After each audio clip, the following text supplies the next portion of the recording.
Lunar Year started on February the 16th for people from China, Korea, and some other Asian countries. According to 2015 demographic information, nearly 62,000 Chinese speakers live in Cook County.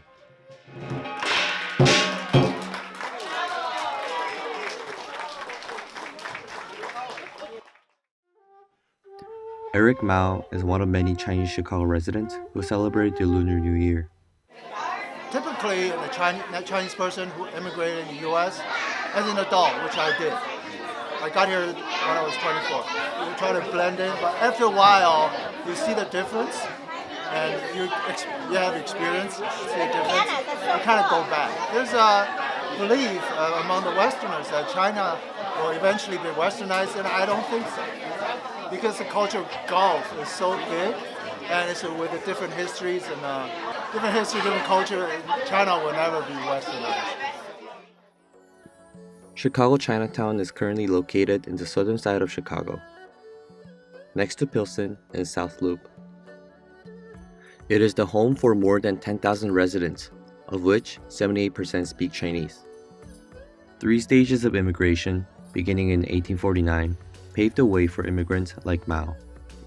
The first wave of immigrants entered the west coast of the United States during the gold rush of 1849. However, a large number of immigrants fled from this region as anti-Chinese protests broke out in San Francisco and Los Angeles. These immigrants slowly moved towards Chicago to satisfy a demand for labor on the first transcontinental railroad. The first Chinatown in Chicago was built near Clark and Van Buren Streets, which is now known as the Loop. However, rising rent prices displaced more than half of the Chinese population to Wentworth and Cermak, which is where the current Chinatown is located. In 1965, Congress passed the Hart-Celler Act, which lifted the Immigration Act of 1924, which limited annual immigration quota to 2% of foreign-born residents living in the United States. In 1970, Jimmy Wong, a restaurant owner, purchased over 60% of the land and property in a 3-block section of Argyle, from Broadway Street to Sheridan Road. The new Argyle neighborhood provided more affordable housing for immigrants who could not afford high rental rates in southern Chicago. Following the end of the Vietnam War, a massive influx of refugees from Southeast Asia settled down in Argyle. Currently, the Chinatown and South Loop remains as the hub of Chinese heritage, and it is constantly growing in population.